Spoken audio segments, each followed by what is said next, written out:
성도들의 교과 공부를 응원합니다. 답심교회 유대균입니다. 안녕하세요. 유튜브 채널 은혜의 선율의 이은혜입니다. 제가 은혜의 선율 구독과 좋아요 눌러주세요.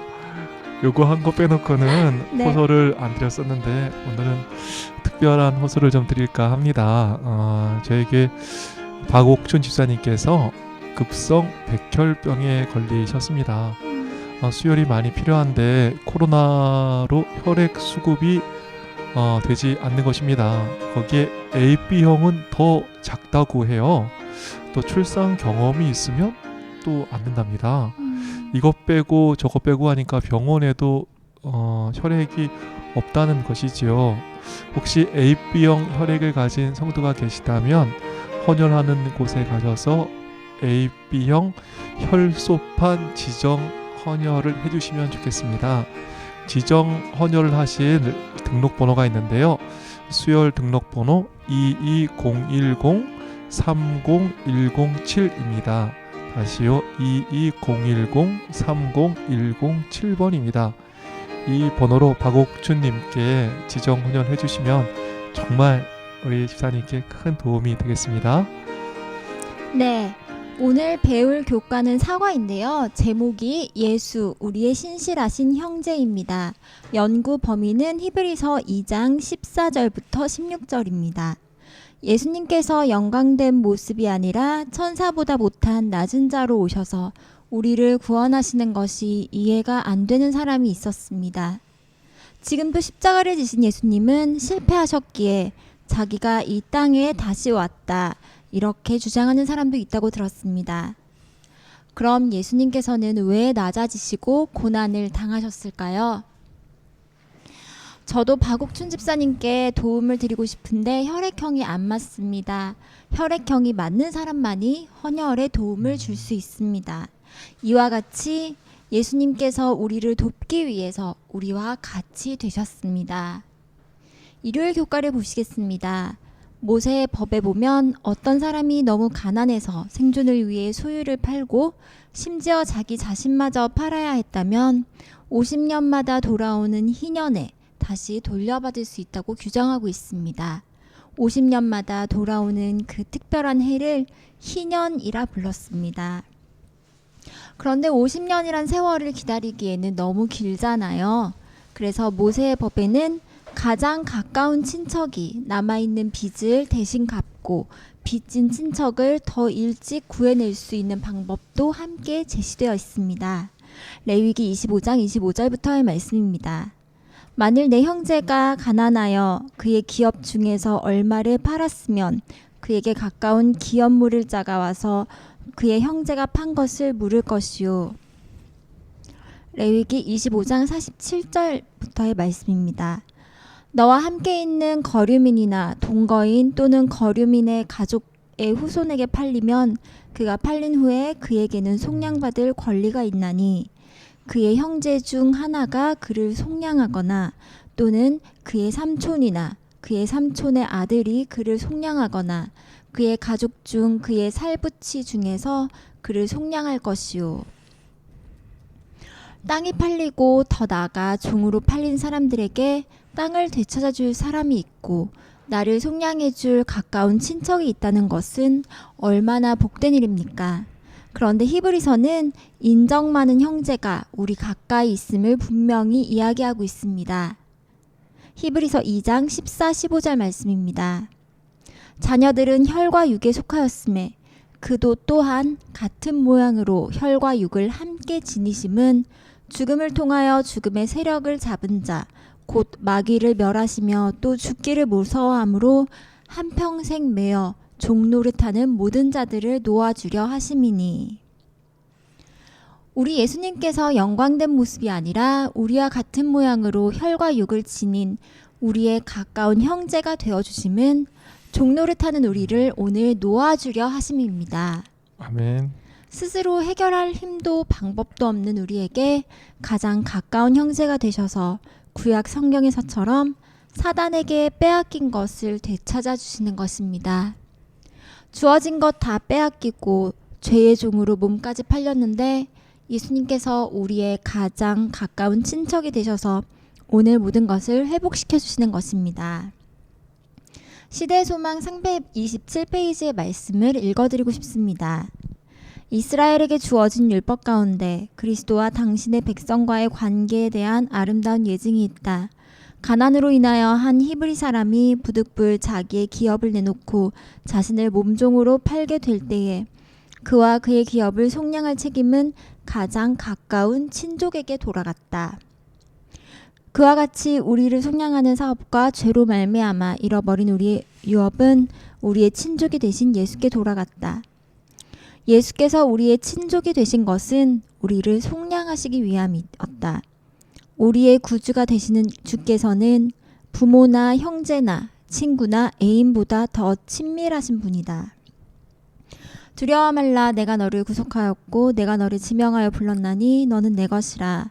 내가 너를 보배롭고 존귀하게 여기고 너를 사랑하였은즉 내가 사람들을 주어 너를 바꾸며 생명들로 내 생명을 대신하리라 고 예수께서 말씀하신다. 룻기를 보니까 기업을 묻는 것은 가장 가까운 친족이 할 수 있었습니다. 예수님께서는 우리를 속량해 주셨습니다. 예수님께서 우리를 속량하셨다는 것은 무슨 의미입니까? 시대의 소망의 말처럼 그와 그의 기업을 속량할 책임은 가장 가까운 친족에게 있었습니다. 즉 우리를 속량하셨다는 것은 예수님께서 부모나 형제나 친구나 애인보다 더 친밀하신 분이신 것입니다. 예수께서 우리의 가장 친족이 되어주시는 것입니다. 교과의 제목처럼 예수님께서 가장 가까운 형제가 되셔서 우리를 도와주시는데 얼마나 마음이 든든하고 용기가 납니까? 그리고 우리를 값을 주시고 사주신 예수님을 생각할 때 오늘 구원의 확신을 누리게 됩니다. 우리와 같은 모양으로 나셔서 우리를 속량하신 그 감동적인 이야기를 다시 읽어드리고 싶네요. 히브리서 2장 14, 15절 말씀입니다. 자녀들은 혈과 육에 속하였음에 그도 또한 같은 모양으로 혈과 육을 함께 지니심은 죽음을 통하여 죽음의 세력을 잡은 자 곧 마귀를 멸하시며 또 죽기를 무서워함으로 한평생 매어 종노릇하는 모든 자들을 놓아주려 하심이니. 네, 월요일 교과 보시겠습니다. 요즘에 개천에서 용나기가 어렵다고 하잖아요. 네. 어떤 부모를 두느냐, 또 어떤 배경이 있느냐, 어떤 가문에 낳느냐, 아까 세상에서 이루는 성취를 다르게 하는 것입니다. 금수저를 둔 분을 보면서 속상하셨던 분들 많으실 텐데요. 우주의 왕 예수님이 우리의 가장 가까운 친척이 되어주신다는 이 말씀은 정말 든든한 말씀이 됩니다. 아멘. 그런 의미에서 시대 소망의 말씀 다시 좀 읽어드리고 싶네요. 그의 기업을 속량할 책임은 가장 가까운 친족에게로 돌아갔다. 예수께서 우리의 친족이 되신 것은 우리를 속량하시기 위함이었다. 우리의 구주가 되시는 주께서는 부모와 형제나 친구나 애인보다 더 친밀하신 분이시다. 아멘. 가장 가까운 친족이 되셔서 우리를 죄로부터 속량해 주신 주님 바라보시면서 힘과 넘기게 하셨으면 좋겠습니다. 월요일 교과를 보시면 제목이 형제라 부르시기를 부끄러워하지 않으심입니다. 혹시 누구 때문에 좀 부끄러워하신 적 있으십니까? 많이 있으실 텐데 저도 좀 있었던 기억이 있습니다. 세월호 사건이 있었을 때인데요. 그때 유병언 회장님께 현상금이 5억 원이 걸렸습니다. 근데 그 아드님께 또 현상금이 걸렸습니다.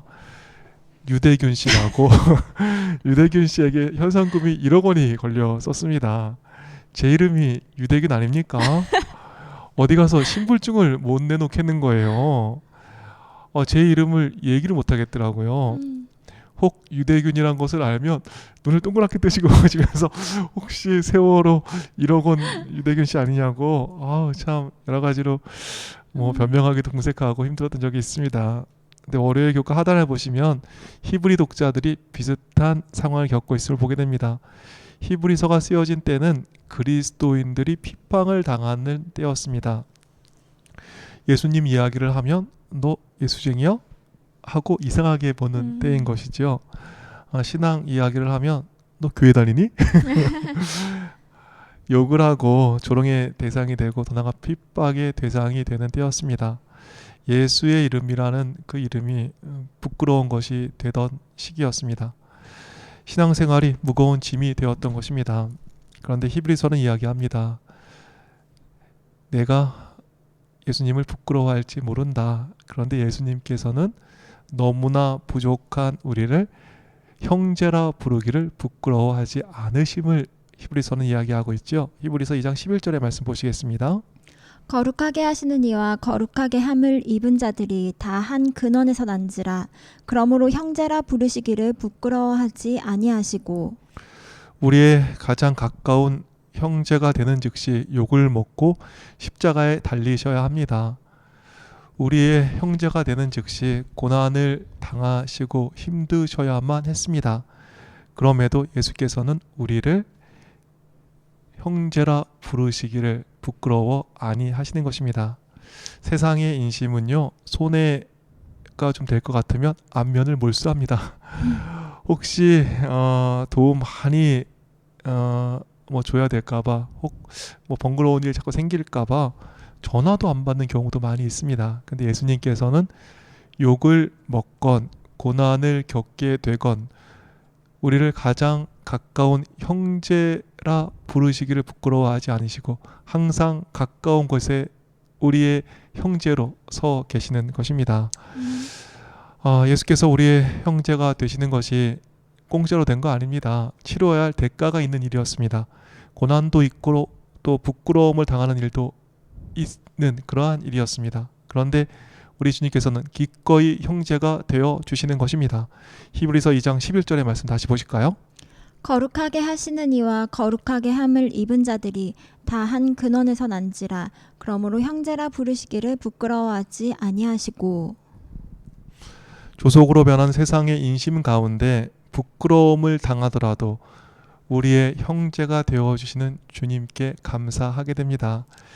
이 사실을 생각하면서 정말 고난과 또 부끄러움을 당하는 히브리 독자들이었지만 예수님 바라볼 때 힘과 용기가 났을 것임이 틀림없습니다. 우리도 혹 주님 때문에 요즘에 뭐 코로나 시국에 좀 뭐 교회 다니는 것이 이렇게 좀 뭐 이렇게 자랑스러운 일은 안 되는 그러한 정말 경우를 당하는 것도 있는데요. 예수님 어떠한 형편에서든지 우리 모두를 부끄러워하지 않은 것을 기억하시고 당당하게 우리 주님 증거하는 모두가 되었으면 좋겠습니다. 네, 화요일 교과입니다. 이번 교과에서는 예수님께서 자신을 낮추신 이유에 대하여 살피고 있습니다. 예수님께서 자신을 낮추셔 우리와 같이 되신 것이 우리의 가장 가까운 친족이 되셔서 우리를 구원해 주시기 위함을 살폈습니다. 또 우리를 형제라 부르기를 부끄러워하지 아니하시는 예수님의 모습을 살펴보았습니다. 낮아지시는 예수님의 모습에서 많은 감동을 받게 됩니다. 화요일 교과는 우리와 같은 혈과 육을 가지신 예수님, 그러나 우리와 다른 예수님의 모습을 함께 보게 됩니다.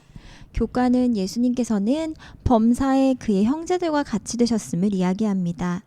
연약했고 죽음의 메인 상태셨습니다. 그러나 다른 것도 있는데 죄에 관해서는 우리와 다르셨다고 히브리서는 이야기하고 있습니다. 히브리서 4장 15절을 보시겠습니다. 우리에게 있는 대제사장은 우리의 연약함을 동정하지 못하시리가 아니요 모든 일에 우리와 똑같이 시험을 받으신 이로되 죄는 없으시니라. 죄에 얽매인 우리의 상태는 우리 본성의 깊은 곳에서부터 시작됩니다. 그러나 예수님의 본성은 우리처럼 죄에 의해서 손상되지 않으셨습니다. 만약 예수님께서 우리처럼 육신에 속하여 죄 아래 팔리셨다면 예수님 또한 구원자를 필요로 하셨을 것입니다. 그렇기에 예수님의 본성은 죄에 의해서 손상되지 않으셨습니다. 그럼 질문이 생기지요. 우리는 죄된 본성이 있어 죄가 유혹이 되는데 예수님께서 죄된 본성이 없다면 우리처럼 유혹이 없던 것은 아니었을까요? 이 문제에 대하여 안금영 교수님께서 이런 말씀을 하셨던 것이 기억이 납니다. 차가 있는데 새 차를 몰 때 사고의 스트레스가 더 많을까요? 기스가 있는 중고차를 볼 때 사고의 스트레스가 더 많을까요? 네, 세차 몰 때 더 조심하게 되는 것 같아요. 맞습니다. 새 차를 볼 때 혹시 몰라 정말 조심조심 봅니다. 혹시 기스라도 날까봐 새 차도 조심조심 하게 됩니다. 예수님 죄가 없으셨고 한 번도 죄를 짓지 않으셨기에 새 차와 같으십니다. 죄가 없으셨기에 죄가 더한 시험이 되셨을 것입니다. 또 예수님께서는 한 번만 죄를 지으면 인류를 구원할 수 없기에 누구보다 큰 시험을 겪으신 것입니다. 우리와 같은 연약함을 가지셨으나 죄가 없으시고 한 번만 죄를 지으면 인류가 구원받을 수 없기에 예수님께서는 우리보다 결코 유리한 위치에 있지 않으셨음을 확인하게 되는 것입니다. 우리를 구원하시기 위하여 우리와 같이 시험을 받은 예수님의 모습에 감사하게 됩니다. 그런 의미에서 히브리서 4장 15절을 다시 읽어드리고 싶습니다. 우리에게 있는 대제사장은 우리의 연약함을 동정하지 못하시리가 아니요 모든 일에 우리와 똑같이 시험을 받으시니로되 죄가 없으시니라. 오늘 예수님의 낮아지심의 비밀에 대하여 살펴보고 있습니다. 기꺼이 낮아지는 예수님의 모습을 보면서 그분의 사랑을 많이 느낄 수 있습니다. 수요일 교과를 보시면 고난을 통해 온전하게 되신 예수님의 모습이 나옵니다. 히브리서 2장 10절의 말씀입니다. 그러므로 만물이 그를 위하여 또한 그로 말미암은 이가 많은 아들들을 이끌어 영광에 들어가게 하시는 일에 그들의 구원의 창시자를 고난을 통하여 온전하게 하심이 합당하도다. 사도는 예수님께서 고난을 통하여 온전하게 되셨다고 이야기합니다. 예수님께서는 하나님의 영광의 관체시요 본체의 형상이십니다. 방금 전 살핀 대로 죄가 없으시고 흠도 없으셨습니다. 도덕적으로 윤리적으로 완벽했습니다. 그런데 히브리서는 고난을 통하여 온전하게 되는 과정을 거치심으로 우리를 위한 자격을 갖추셨다라고 이야기하고 있는 것입니다. 어떻게 된 것일까요? 설명이 필요하겠죠? 첫 번째, 예수님께서는 십자가의 죽으심으로 하나님께서 우리를 구원하시는 법적 정당성을 가지실 수 있었습니다. 그런 면에서 고통을 통하여 구원자가 되기 위한 준비를 하신 것이지요. 우리의 구원은 어거지로 된 것이 아닙니다. 마귀가 뭐라 하더라도 예수님의 피와 또 예수의 고난이라는 정당한 값을 치르고 구원을 받은 것입니다. 가슴을 피셨으면 좋겠습니다. 예수님께서 십자가에 죽으셨기에 하나님께서는 우리를 구원하시는 법적 정당성을 가질 수 있었다. 그러기에 예수님은 온전하신 분이 되셨다. 요거 기억해 두셨으면 좋겠습니다. 두 번째, 고난을 통하여 예수님께서는 우리의 온전한 모본이 되셨습니다. 살펴보면 예수께서는 고난을 통하여 순종을 배우셨다는 이야기가 나옵니다. 교과의 말씀에 의하면 예수님 자신이 하나님이신데 누구에게 순종을 하셨겠습니까? 예수님은 영원한 하나님의 아들이시고 온 우주의 통치자로서 모든 피조물들의 순종을 받으셨습니다. 예수님께서는 전에 한 번도 순종해 본 경험이 없기에 고난을 통하여 순종을 배웠다고 교과는 기록하고 있습니다. 그래서 고난과 순종을 통하여 순종해야 하는 우리의 온전한 모본이 되신 것입니다. 이 모본의 이야기가 히브리서 5장 8절부터 나오는데 보실까요? 그가 아들이시면서도 받으신 고난으로 순종함을 배워서 온전하게 되셨은즉 자기에게 순종하는 모든 자에게 영원한 구원의 근원이 되시고. 예수님께서는 고난을 통하여 순종을 배워서 우리의 모본이 되셨습니다. 우리의 모본이 되신 예수님은 목요일 교과에도 나오는데요. 히브리서 12장 2절에는 이런 말씀이 있습니다.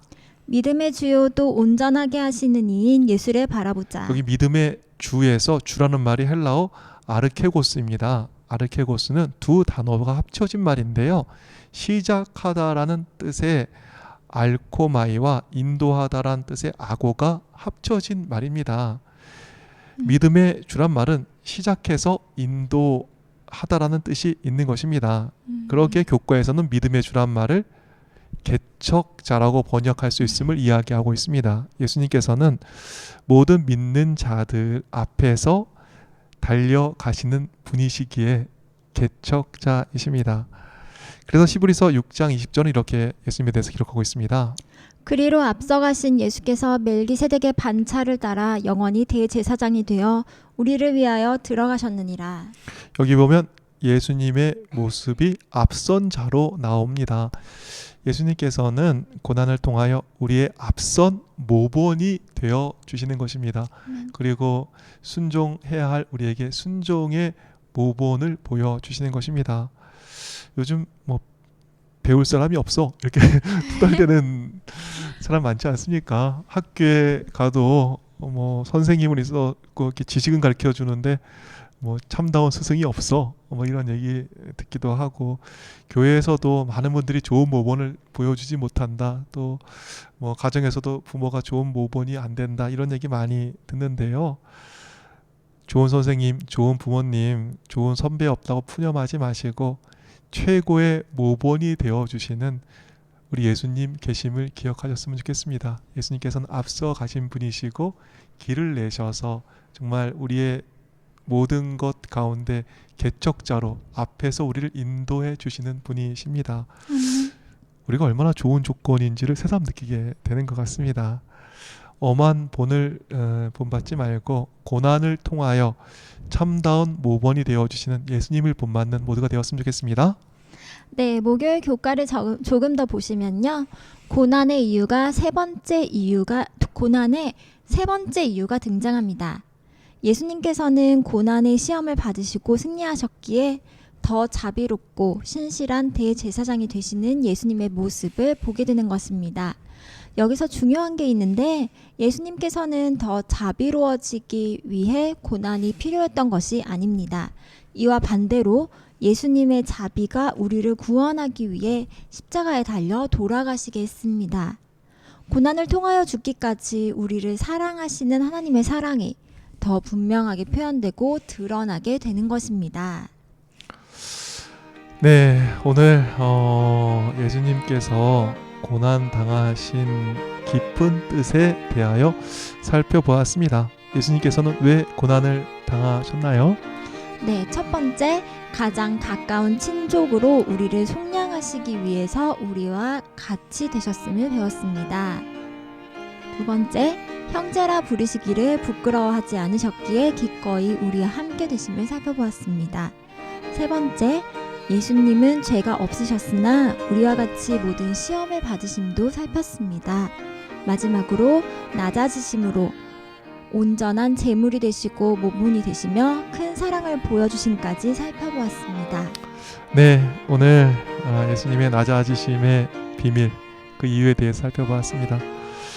저희는 다음 주에 5가 예수 쉼을 주시는 분으로 여러분을 다시 찾아오겠습니다. 그때까지 몸 마음 평안하세요.